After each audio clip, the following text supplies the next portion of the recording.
ਬਾਗਾਂ ਦਾ ਰਾਖਾ ਸੁਜਾਨ ਸਿੰਘ ਦੀ ਕਹਾਣੀ ਹੈ, ਜੋ ਕਿ ਇੱਕ ਹਰੀਜਨ ਮੁੰਡੇ ਬਾਰੂ ਦੀ ਕਹਾਣੀ ਹੈ, ਜੋ ਲਾਲੂ ਸ਼ਾਹ ਦੇ ਬਾਗਾਂ ਵਿੱਚ ਨੌਕਰ ਸੀ ਅਤੇ ਉਸ ਦੀ ਗਰੀਬੀ ਦੀ ਇਹ ਕਹਾਣੀ ਹੈ। ਇਸ ਕਹਾਣੀ ਦੇ ਕੁਝ ਮਹੱਤਵਪੂਰਨ ਪ੍ਰਸ਼ਨ ਕਰਾਂਗੇ। ਜੋ ਬਾਰੂ ਹੈ ਉਹ ਲਾਲੂ ਸ਼ਾਹ ਦੇ ਬਾਗਾਂ ਦਾ ਰਾਖਾ ਹੈ ਅਤੇ ਇੱਕ ਦਿਨ ਉਸਨੂੰ ਤਾਪ ਚੜ੍ਹਨ ਕਾਰਨ ਉਹ ਲੰਮਾ ਪੈ ਗਿਆ ਸੀ, ਜਿਸ ਕਾਰਨ ਉਸ ਦਾ ਮਾਲਕ ਲਾਲੂ ਸ਼ਾਹ ਉਸਨੂੰ ਗਾਲਾਂ ਕੱਢਣ ਲੱਗ ਪਿਆ ਸੀ। ਆਰੀਆ ਸੱਭਿਅਤਾ ਬਾਰੇ ਕਹਾਣੀਕਾਰ ਨੇ ਕੀ ਵਿਚਾਰ ਹਨ? ਜੋ ਇਸ ਕਹਾਣੀ ਵਿੱਚ ਹੈ, ਸੁਜਾਨ ਸਿੰਘ ਦੇ ਵਿਚਾਰ ਆਰੀਆ ਸੱਭਿਅਤਾ ਵਿੱਚ ਮਿਹਨਤ ਦੇ ਆਧਾਰ 'ਤੇ ਜਾਤਾਂ ਬਣਾਈਆਂ ਗਈਆਂ। ਜਿਵੇਂ ਸਾਫ਼ ਸਫਾਈ ਦੇ ਕੰਮ ਕਰਨ ਵਾਲੇ ਨੂੰ ਸ਼ੂਦਰ ਜਾਤੀ ਵਾਲਿਆਂ ਨੂੰ ਦੇਵ ਬਾਣੀ ਸੁਣਨ ਦੀ ਇਜਾਜ਼ਤ ਨਹੀਂ ਸੀ। ਜੇਕਰ ਕੋਈ ਸੁਣ ਲੈਂਦਾ ਸੀ ਤਾਂ ਉਹਨਾਂ ਦੇ ਕੰਨਾਂ 'ਚ ਸਿੱਕਾ ਢਾਲ ਕੇ ਪਾਇਆ ਜਾਂਦਾ ਸੀ ਅਤੇ ਇਸ ਤੋਂ ਕਈ ਧਰਮ ਆਗੂਆਂ ਦੇ ਇਸ ਨੂੰ ਦੂਜੀਆਂ ਜਾਤਾਂ ਦੇ ਸਮਾਨ ਦਰਜਾ ਦਿੱਤਾ, ਪਰ ਫਿਰ ਵੀ ਇਹਨਾਂ ਦੇ ਨਾਲ ਵਿਤਕਰਾ ਕੀਤਾ ਗਿਆ ਸੀ। ਬਾਰੂ ਹੈ ਜੋ ਉਹ ਸ਼ੂਦਰ ਜਾਤੀ ਦਾ ਸੀ, ਯਾਨੀ ਕਿ ਨੀਵੀਂ ਜਾਤੀ ਦਾ ਸੀ, ਪਰ ਆਰੀਆ ਸਮਾਜ ਵਿੱਚ ਕੰਮ ਦੇ ਆਧਾਰ 'ਤੇ ਜਾਤੀਆਂ ਦੀ ਵੰਡ ਕੀਤੀ ਗਈ ਸੀ।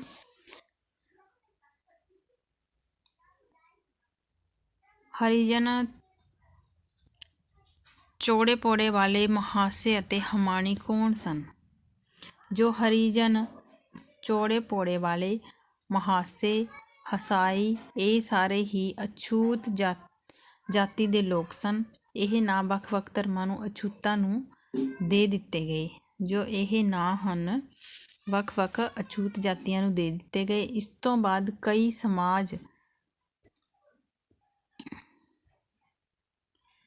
ਸਮਾਜਿਕ ਬਦਲਾਅ ਹੋਏ, ਜਿਸ ਨੂੰ ਮਹਾਤਮਾ ਗਾਂਧੀ ਜੀ ਨੇ ਇਹਨਾਂ ਨੂੰ ਹਰੀਜਨ ਨਾਂ ਦਿੱਤਾ। ਸਿੱਖ ਬਣਨ ਤੋਂ ਬਾਅਦ ਇਹਨਾਂ ਨੂੰ ਚੌਥੇ ਪੌੜੇ ਵਾਲੇ ਆਖਿਆ ਗਿਆ। ਪਹਿਲਾਂ ਇਹਨਾਂ ਨੂੰ ਹਰੀਜਨ ਕਿਹਾ, ਪਰ ਜੇਕਰ ਉਹ ਸਿੱਖ ਜਾਤੀ ਵਿੱਚ ਸਿੱਖ ਬਣ ਗਏ, ਸਿੱਖੀ ਧਾਰ ਲਈ, ਤਾਂ ਉਹਨਾਂ ਨੂੰ ਚੌਥੇ ਪੌੜੇ ਵਾਲੇ ਆਖਿਆ ਗਿਆ। ਜਿਹੜੇ ਆਰੀਆ ਸਮਾਜੀ ਬਣੇ ਉਹਨਾਂ ਨੂੰ ਮਹਾਸੇ ਆਖਿਆ ਗਿਆ ਅਤੇ ਜਿਨ੍ਹਾਂ ਨੇ ਕ੍ਰਿਸਤਾਨੀ ਅਪਣਾਈ ਉਹਨਾਂ ਨੂੰ ਈਸਾਈ ਯਾਨੀ ਕਿ ਹਸਾਈ ਆਖਿਆ ਗਿਆ। ਇਸ ਤਰ੍ਹਾਂ ਇਹਨਾਂ ਨੂੰ ਫਿਰ ਵੀ ਨੀਵੇਂ ਦਰਜੇ ਹੀ ਪ੍ਰਾਪਤ ਹੋਏ। ਬਾਰੂ ਆਪਣਾ ਬਿਸਤਰਾ ਚੁੱਕ ਕੇ ਘਰ ਨੂੰ ਕਿਉਂ ਤੁਰ ਗਿਆ ਸੀ? ਲਾਲੂ ਸ਼ਾਹ ਬਾਗ ਦਾ ਮਾਲਿਕ ਸੀ। ਉਸਨੇ ਬਾਰੂ ਨੂੰ ਗੰਦੀਆਂ ਗਾਲਾਂ ਕੱਢ ਕੇ ਨੌਕਰੀ ਤੋਂ ਜਵਾਬ ਦੇ ਦਿੱਤਾ ਸੀ। ਬਾਰੂ ਦੀ ਅਣਖ ਜਾਗ ਪਈ, ਇਸ ਲਈ ਉਸਨੇ ਲਾਲੂ ਸ਼ਾਹ ਦੀ ਨੌਕਰੀ ਨੂੰ ਲੱਤ ਮਾਰ ਕੇ ਆਪਣਾ ਬਿਸਤਰਾ ਚੁੱਕ ਕੇ ਉਹ ਘਰ ਨੂੰ ਚਲਾ ਗਿਆ ਸੀ। ਬਾਰੂ ਦੇ ਘਰ ਦੀ ਹਾਲਤ ਕਿਹੋ ਜਿਹੀ ਸੀ? ਬਾਰੂ ਇੱਕ ਗਰੀਬ ਘਰ ਦਾ ਮੁੰਡਾ ਸੀ। ਉਸਦੇ ਘਰ ਦੀ ਹਾਲਤ ਤਰਸਯੋਗ ਸੀ। ਉਸਦਾ ਭਰਾ ਪਾਂਡੀ ਦਾ ਕੰਮ ਕਰਦਾ ਸੀ। ਉਹ 1 ਰੁਪਇਆ ਮਸਾਂ ਹਰ ਰੋਜ਼ ਕਮਾਉਂਦਾ ਸੀ। ਬਾਰੂ ਦੀ ਮਾਂ ਅਤੇ ਉਸਦੀ ਭਰਜਾਈ ਪਿੰਡ ਵਿੱਚ ਗੋਹੇ ਕੂੜਾ ਚੱਕ ਕੇ ਆਪਣਾ ਗੁਜ਼ਾਰਾ ਜੋ ਘਰ ਦਾ ਕੰਮ ਚਲਾਉਂਦੀਆਂ ਸੀ। ਬਾਰੂ ਲਾਲੂ ਸ਼ਾਹ ਦੇ ਬਾਗਾਂ ਦਾ ਰਾਖਾ ਸੀ, ਜੋ ਕਿ 1700 ਰੁਪਏ ਮਹੀਨੇ 'ਤੇ ਨੌਕਰੀ ਲੱਗਾ ਸੀ। ਉਸਦੀ ਤਨਖਾਹ ਉੱਪਰ ਗਰੀਬੀ ਕਾਰਨ ਬਾਰੂ ਨੂੰ ਕਈ ਡੰਗ ਰੋਟੀ ਨਹੀਂ ਸੀ ਜੁੜਦੀ। ਬਾਰੂ ਦੇ ਜਾਣ 'ਤੇ ਲਾਲੂ ਸ਼ਾਹ ਕੀ ਸੋਚ ਕੇ ਬੌਂਦਲ ਰਿਹਾ ਸੀ? ਜਦੋਂ ਬਾਰੂ ਉਸਦੀ ਨੌਕਰੀ ਛੱਡ ਕੇ ਘਰ ਚੱਲ ਗਿਆ ਸੀ ਤਾਂ ਉਹ ਸੋਚ ਕੇ ਬੌਂਦਲ ਰਿਹਾ ਸੀ ਕਿ ਜੇਕਰ ਮੁੰਡਾ ਨਹੀਂ ਆਇਆ ਤਾਂ ਚਮਗਾਦੜ ਉਸਦਾ ਸਾਰਾ ਬਾਗ ਉਜਾੜ ਦੇਣਗੇ। ਲਾਲੂ ਬੜਾ ਡਰਾਕਲ ਸੀ। ਉਹ ਮੱਛਰਾਂ ਅਤੇ ਜਾਨਵਰਾਂ ਦੇ ਡਰ ਤੋਂ ਅਤੇ ਡਾਕੂਆਂ ਦੇ ਡਰ ਕਾਰਨ ਆਪ ਰਾਤ ਨੂੰ ਬਾਗ ਦੀ ਰਾਖੀ ਕਰਨ ਲਈ ਤਿਆਰ ਨਹੀਂ ਸੀ। ਇੱਥੋਂ ਤੱਕ ਕਿ ਉਹ ਸ਼ਾਮ ਨੂੰ ਮੋਰ ਦੀ ਕੂਕ ਸੁਣ ਕੇ ਵੀ ਡਰ ਜਾਂਦਾ ਸੀ।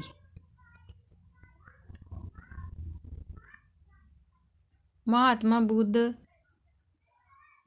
ਬੁੱਧ, ਰਵੀਦਾਸ, ਕਬੀਰ, ਗੁਰੂ ਗੋਬਿੰਦ, ਮਹਾਤਮਾ ਗਾਂਧੀ ਨੇ ਜਾਤ ਪਾਤ ਨੂੰ ਦੂਰ ਕਰਨ ਲਈ ਕੀ ਕੁਝ ਕੀਤਾ?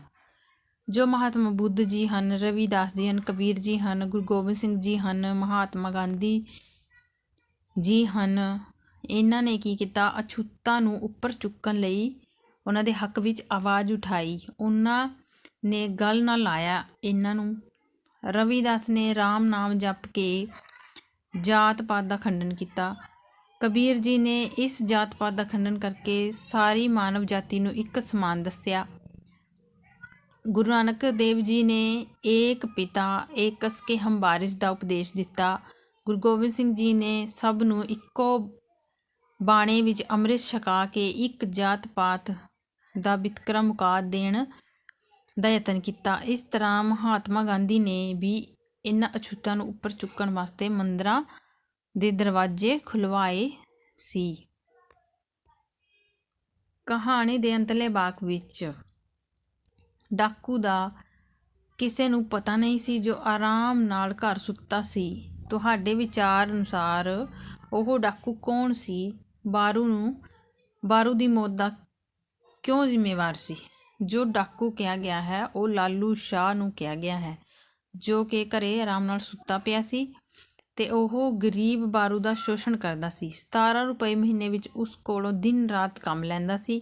ਬੁਖਾਰ ਦੀ ਹਾਲਤ ਵਿੱਚ ਵੀ ਉਸਨੇ ਬਾਰੂ ਤੇ ਤਰਸ ਨਾ ਕੀਤਾ, ਸਗੋਂ ਉਸਨੂੰ ਗਾਲਾਂ ਕੱਢੀਆਂ। ਘਰ ਦੀ ਮਜਬੂਰੀ ਕਾਰਨ ਬਾਰੂ ਰਾਤ ਦੀ ਰਾਖੀ ਕਰਦਾ ਸੀ। ਰਾਤ ਨੂੰ ਬਾਰੂ ਬਾਗਾਂ ਦੀ ਰਾਖੀ ਕਰਦਾ ਸੀ। ਇਹਨਾਂ ਕਾਰਨਾਂ ਕਰਕੇ ਹੀ ਬਾਰੂ ਦੀ ਮੌਤ ਹੋ ਗਈ। ਇਸ ਤਰ੍ਹਾਂ ਲਾਲੂ ਸ਼ਾਹ ਹੀ ਉਸ ਦੀ ਮੌਤ ਦਾ ਜ਼ਿੰਮੇਵਾਰ ਅਤੇ ਡਾਕੂ ਮੰਨਿਆ ਜਾਂਦਾ ਹੈ। ਬਾਗਾਂ ਦਾ ਰਾਖਾ ਕਹਾਣੀ ਦਾ ਉਦੇਸ਼ ਕੀ ਹੈ? ਸੁਜਾਨ ਸਿੰਘ ਦੀ ਕਹਾਣੀ ਬਾਗਾਂ ਦਾ ਰਾਖਾ ਹੈ। ਇਸ ਦਾ ਉਦੇਸ਼ ਗਰੀਬੀ ਵਿੱਚ ਜੀਵਨ ਬਿਤਾਉਣ ਵਾਲੇ ਲੋਕਾਂ ਦੀ ਆਵਾਜ਼ ਨੂੰ ਪੇਸ਼ ਕਰਨਾ ਹੈ, ਜੋ ਕਿ ਮਜਬੂਰੀ ਵਿੱਚ ਲਾਲੂ ਸ਼ਾਹ ਜਿਹੇ ਘਟੀਆ ਬੰਦੇ ਦੇ ਬਾਗਾਂ 'ਚ ਰਾਖੀ ਕਰਨ ਲਈ ਮਜਬੂਰ ਹਨ। ਬਾਰੂ, ਜੋ ਕਿ ਇਸ ਕਹਾਣੀ ਦਾ ਮੁੱਖ ਪਾਤਰ ਹੈ, ਇੱਕ ਬਹੁਤ ਹੀ ਗਰੀਬ ਇਨਸਾਨ ਸੀ ਜੋ ਲਾਲੂ ਸ਼ਾਹ ਦੇ ਬਾਗਾਂ ਦੀ ਰਾਖੀ ਕਰਦਾ ਸੀ। ਬਹੁਤ ਤੇਜ਼ ਬੁਖਾਰ ਹੋਣ ਕਰਕੇ ਵੀ ਬਾਗਾਂ ਵਿੱਚ ਰਾਖੀ ਲਈ ਆਉਂਦਾ ਸੀ, ਜਿਸ ਕਾਰਨ ਉਸ ਦੀ ਮੌਤ ਹੋ ਜਾਂਦੀ ਹੈ। ਬਾਗਾਂ ਦਾ ਰਾਖਾ ਕਹਾਣੀ ਵਿੱਚ ਸਮਾਜਿਕ ਦੁਰਦਸ਼ਾ ਦਾ ਚਿੱਤਰ ਪੇਸ਼ ਕੀਤਾ ਗਿਆ ਹੈ। ਇਸ ਬਾਰੇ ਵਿਚਾਰ ਕਰੋ। ਬਾਗਾਂ ਦਾ ਰਾਖਾ ਕਹਾਣੀ ਇੱਕ ਬਹੁਤ ਹੀ ਤਰਸਯੋਗ ਚਿੱਤਰ ਦਾ ਨਾਂ ਹੈ। ਬਾਰੂ ਨੂੰ ਬਾਗਾਂ ਦੀ ਰਾਖੀ ਕਰਨ ਲਈ ਨੌਕਰੀ ਮਿਲੀ ਹੋਈ ਸੀ। ਉਸਨੂੰ ਇਹ ਨੌਕਰੀ ਘਰ ਦੀ ਤੰਗੀ ਗਰੀਬੀ ਕਾਰਨ ਕਰਨੀ ਪੈ ਰਹੀ ਸੀ। ਉਸਦਾ ਜੋ ਭਰਾ ਸੀ ਉਹ ਪਾਂਡੀ ਦਾ ਕੰਮ ਕਰਦਾ ਸੀ, ਜੋ ਕਿ ਮੁਸ਼ਕਲ ਨਾਲ ਹੀ 1 ਰੁਪਇਆ ਹਰ ਰੋਜ਼ ਕਮਾਉਂਦਾ ਸੀ। ਤੇਜ਼ ਬੁਖਾਰ ਹੋਣ ਦੇ ਬਾਵਜੂਦ ਰਾਖੀ ਕਰਦਿਆਂ ਹੋਇਆਂ ਉਸਦੀ ਮੌਤ ਹੋ ਗਈ। ਬਹੁਤ ਹੀ ਤਰਸਯੋਗ ਹੈ।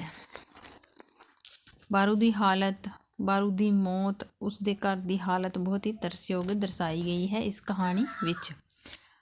ਪ੍ਰਿੰਸੀਪਲ ਸੁਜਾਨ ਸਿੰਘ ਦੀ ਕਹਾਣੀ ਬਾਗਾਂ ਦਾ ਰਾਖਾ ਦਾ ਸਿਰਲੇਖ ਢੁਕਵਾਂ ਹੈ ਜਾਂ ਨਹੀਂ? ਬਾਗਾਂ ਦਾ ਰਾਖਾ ਕਹਾਣੀ ਦਾ ਸਿਰਲੇਖ ਬਹੁਤ ਢੁਕਵਾਂ ਹੈ, ਕਿਉਂਕਿ ਇਸ ਕਹਾਣੀ ਦਾ ਮੁੱਖ ਪਾਤਰ ਬਾਰੂ ਬਾਗਾਂ ਦਾ ਰਾਖਾ ਹੈ ਅਤੇ ਉਸ 'ਤੇ ਹੀ ਇਹ ਕਹਾਣੀ ਹੈ।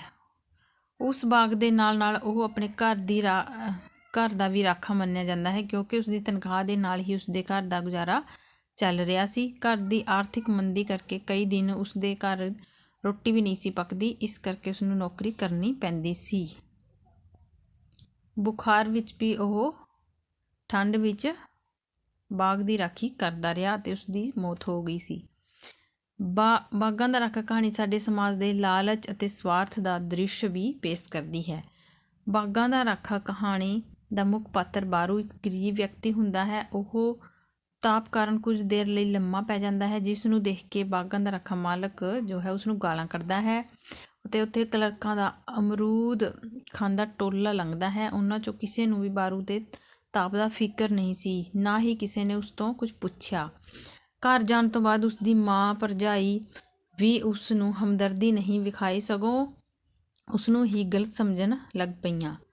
ਇਸ ਅਵਸਥਾ ਤੋਂ ਸਾਨੂੰ ਸਮਾਜ ਦੇ ਲਾਲਚ, ਸਵਾਰਥ, ਸ਼ੋਸ਼ਣ ਦਾ ਦ੍ਰਿਸ਼ ਵੇਖਣ ਨੂੰ ਮਿਲਦਾ ਹੈ। ਜਦੋਂ ਉਹ ਬੁਖਾਰ ਵਿੱਚ ਤਪਦਾ ਹੋਇਆ ਘਰ ਚਲਾ ਗਿਆ ਤਾਂ ਉਸਦੀ ਮਾਂ ਅਤੇ ਭਰਜਾਈ ਨੂੰ ਆਪਣੇ ਘਰ ਦੇ ਖਰਚ ਦੀ ਚਿੰਤਾ ਹੋ ਗਈ ਅਤੇ ਉਸ ਬਾਰੂ ਨੂੰ ਹੀ ਬੁਰਾ ਭਲਾ ਆਖਣ ਲੱਗੀਆਂ ਕਿ ਤੂੰ ਨੌਕਰੀ ਛੱਡ ਕੇ ਕਿਉਂ ਆ ਗਿਆ ਹੈ। ਅਤੇ ਇਸ ਤਰ੍ਹਾਂ ਬਾਰੂ ਬੁਖਾਰ ਵਿੱਚ ਹੀ ਦੁਬਾਰਾ ਜੋ ਹੈ ਆਪਣੇ ਕੰਮ 'ਤੇ ਚਲਾ ਗਿਆ। ਬਾਗਾਂ ਦਾ ਰਾਖਾ ਕਹਾਣੀ ਵਿਚਲੇ ਪਾਤਰ ਬਾਰੂ ਦੀ ਪਾਤਰ ਉਸਾਰੀ ਕਰੋ। ਬਾਗਾਂ ਦਾ ਰਾਖਾ ਬਾਰੂ ਇੱਕ ਬਹੁਤ ਹੀ ਮਿਹਨਤਕਸ਼ ਇਨਸਾਨ ਹੈ। ਉਹ ਆਪਣੇ ਘਰ ਲਈ ਸੇਠ ਲਾਲੂ ਸ਼ਾਹ ਕੋਲ 17 ਰੁਪਏ ਦੀ ਨੌਕਰੀ ਕਰਦਾ ਹੈ। ਉਸ ਦੇ ਬਾਗਾਂ ਦੀ ਰਾਖੀ ਕਰਦਾ ਹੈ। ਇਸ ਤਨਖਾਹ ਦੇ ਨਾਲ ਉਸ ਦੇ ਘਰ ਦਾ ਗੁਜ਼ਾਰਾ ਚੱਲਦਾ ਹੈ। ਬਾਰੂ ਇੱਕ ਅਣਖੀ ਸੁਭਾਅ ਦਾ ਵਿਅਕਤੀ ਵੀ ਹੈ, ਕਿਉਂਕਿ ਲਾਲੂ ਸ਼ਾਹ ਦੀਆਂ ਗਾਲਾਂ ਬਰਦਾਸ਼ਤ ਨਹੀਂ ਕਰਦਾ ਹੋਇਆ ਨੌਕਰੀ ਛੱਡ ਕੇ ਵਾਪਸ ਚਲਾ ਜਾਂਦਾ ਹੈ ਘਰ। ਪਰ ਘਰ ਦੀ ਹਾਲਤ ਅਤੇ ਗਰੀਬੀ ਦੀ ਮਜਬੂਰੀ ਕਾਰਨ ਉਹ ਦੁਬਾਰਾ ਆਪਣੇ ਕੰਮ 'ਤੇ ਆ ਜਾਂਦਾ ਹੈ। ਬਾਗਾਂ ਦਾ ਰਾਖਾ ਕਹਾਣੀ ਵਿੱਚ ਪੰਜਾਬੀ ਸਮਾਜ ਦਾ ਧਾਰਮਿਕ ਦ੍ਰਿਸ਼ ਦਾ ਵਰਣਨ ਮਿਲਦਾ ਹੈ। ਘਰ ਦੀ ਆਰਥਿਕ ਤੰਗੀ ਤੋਂ ਮਜਬੂਰ ਹੋ ਕੇ ਕਈ ਲੋਕਾਂ ਨੂੰ ਲਾਲੂ ਸ਼ਾਹ ਵਰਗੇ ਲਾਲਚੀ ਆਦਮੀ ਕੋਲ ਨੌਕਰੀ ਕਰਨੀ ਪੈਂਦੀ ਹੈ, ਜਿਸ ਕਰਕੇ ਉਹਨਾਂ ਦਾ ਸ਼ੋਸ਼ਣ ਹੁੰਦਾ ਹੈ। ਇਹ ਸਾਹੂਕਾਰ ਕਿਸੇ ਦੇ ਬੁਖਾਰ ਬਿਮਾਰੀ ਦੀ ਪਰਵਾਹ ਨਾ ਕਰਦੇ ਹੋਏ ਉਹਨਾਂ ਨੂੰ ਗਾਲਾਂ ਕੱਢਦੇ ਹਨ। ਇਸ ਤੋਂ ਪਤਾ ਲੱਗਦਾ ਹੈ ਕਿ ਸਾਡੇ ਸਮਾਜ ਦਾ ਬਹੁਤ ਹੀ ਸ਼ੋਸ਼ਣ ਹੋ ਰਿਹਾ ਹੈ। ਅਸਾਰਥਕ ਦ੍ਰਿਸ਼ ਵੀ ਵੇਖਣ ਨੂੰ ਮਿਲਦਾ ਹੈ। ਲੇਖਕ ਬਾਰੇ ਕੁਝ ਵੇਰਵਾ। ਲੇਖਕ ਹੈ ਜੋ ਇਸ ਕਹਾਣੀ ਦਾ ਸੁਜਾਨ ਸਿੰਘ ਹੈ ਅਤੇ ਉਸ ਦਾ ਜੀਵਨ ਕਾਲ 1909 ਤੋਂ 1993 ਤੱਕ ਹੈ। ਐਮ.ਏ. ਅਤੇ M.A.V. S.A.B. ਦੀ ਤਾਲੀਮ। ਕਿੱਤਾ ਅਧਿਆਪਨ ਹੈ। ਪ੍ਰਕਾਸ਼ਨ ਸੁੱਖ ਦੁੱਖ ਸਭ ਰੰਗ, ਖੁੰਬਾਂ ਦਾ ਸ਼ਿਕਾਰ, ਸ਼ਹਿਰ ਤੇ ਗ੍ਰਾਂ, ਇਹ ਇਸ ਦੇ ਹੋਰ ਪ੍ਰਕਾਸ਼ਨ ਹਨ। ਸਨਮਾਨ ਕਿਹੜੇ ਮਿਲੇ ਹਨ? ਸ਼੍ਰੋਮਣੀ ਸਾਹਿਤਕਾਰ ਐਵਾਰਡ ਪੰਜਾਬੀ, ਇੰਟਰਨੈਸ਼ਨਲ ਪੰਜਾਬੀ ਸਾਹਿਤ ਟਰੱਸਟ ਐਵਾਰਡ ਕੈਨੇਡਾ ਇਹਨਾਂ ਨੂੰ ਮਿਲਿਆ ਹੈ। ਦਰਸ਼ਨ ਸਿੰਘ ਧਾਲੀਵਾਲ ਐਵਾਰਡ ਮਿਲਿਆ ਹੈ। ਪੰਜਾਬੀ ਸਾਹਿਤ ਅਕਾਦਮੀ ਫੈਲੋਸ਼ਿਪ ਲੁਧਿਆਣਾ ਤੋਂ ਮਿਲੀ ਹੈ ਇਹਨਾਂ ਨੂੰ। ਭਾਰਤੀ ਸਾਹਿਤ ਅਕਾਦਮੀ ਐਵਾਰਡ ਵੀ ਮਿਲਿਆ ਹੈ। ਲੇਖਕ ਇਸ ਕਹਾਣੀ ਬਾਰੇ ਕੀ ਆਖਦਾ ਹੈ ਕਿ 1948 ਵਿੱਚ ਛੁੱਟੀ ਵਾਲੇ ਦਿਨ ਸਾਥੀਆਂ ਨਾਲ ਚਾਟੀ ਵਿੰਡ ਅੰਮ੍ਰਿਤਸਰ ਵਾਲੀ ਨਹਿਰ ਦੇ ਕੰਢੇ ਇੱਕ ਰਾਖੇ ਮੁੰਡੇ ਬੁਖਾਰ ਨਾਲ ਕੰਬਦੇ ਵੇਖਿਆ। ਉਸ ਤੋਂ ਕੁਝ ਸਾਥੀਆਂ ਨੇ ਸਵਾਲ ਪੁੱਛੇ। ਇੱਕ ਦੋ ਨੇ ਬੇਦਰਦ ਮਖੌਲ ਵੀ ਕੀਤੇ। ਮੈਨੂੰ ਸਹੁਰੇ ਪਿੰਡ ਹੋਣ ਕਰਕੇ ਬਾਹਰ ਦੇ ਕਾਮਿਆਂ ਦੇ ਜੀਵਨ ਦਾ ਪਤਾ ਨਹੀਂ ਸੀ ਅਤੇ ਉਹਨਾਂ ਦਾ ਇੱਧਰ ਕੀ ਹਾਲ ਹੋ ਰਿਹਾ ਹੈ ਰੋਜ਼ ਸੁਣੀਦਾ ਏ ਵੇਖੀਦਾ ਸੀ। ਉਸ ਯਥਾਰਥ ਵਿੱਚੋਂ ਇੱਕ ਕਹਾਣੀ ਨੇ ਜਨਮ ਲਿਆ। ਯਥਾਰਥ ਤੇ ਕਲਪਨਾ ਦੇ ਮੇਲ ਨਾਲ ਇਸ ਕਹਾਣੀ ਵਿਚਲਾ ਸਾਹਿਤਕ ਯਥਾਰਥ ਬਣਿਆ। ਲੇਖਕ ਲਿਖਦਾ ਹੈ ਕਿ ਜਦੋਂ ਉਹ ਆਪਣੇ ਸਹੁਰੇ ਪਿੰਡ ਸਾਥੀਆਂ ਨਾਲ ਚਾਟੀ ਪਿੰਡ ਵਾਲੀ ਨਹਿਰ 'ਤੇ ਇੱਕ ਮੁੰਡੇ ਨੂੰ ਦੇਖਦਾ ਹੈ ਅਤੇ ਉਸ 'ਤੇ ਹੀ ਉਸਨੇ ਇਹ ਬਾਰੂ 'ਤੇ ਕਹਾਣੀ ਲਿਖੀ ਹੈ। ਇਹ ਸੀ ਬਈ ਬਾਗਾਂ ਦਾ ਰਾਖਾ ਜੋ ਕਹਾਣੀ ਹੈ ਸੁਜਾਨ ਸਿੰਘ ਦੀ। ਉਸਦੇ ਕੁਝ ਪ੍ਰਸ਼ਨ ਜਿਸ ਬਾਰੇ ਕਿ ਕਹਾਣੀ ਬਾਰੇ ਵੀ ਅੰਦਾਜ਼ਾ ਤੁਹਾਨੂੰ ਲੱਗ ਹੀ ਗਿਆ ਹੋਵੇਗਾ। ਬਾਗਾਂ ਦਾ ਰਾਖਾ ਜੇਕਰ ਕਹਾਣੀ ਦਾ ਸਾਰ ਕਰਨਾ ਹੈ ਤਾਂ ਵੀਡੀਓ ਲੰਮੀ ਹੋ ਜਾਏਗੀ। ਇਹ PGT ਪੰਜਾਬੀ ਸਕਰੀਨਿੰਗ ਵਾਸਤੇ ਕੁਝ ਮਹੱਤਵਪੂਰਨ ਪ੍ਰਸ਼ਨ ਸਨ।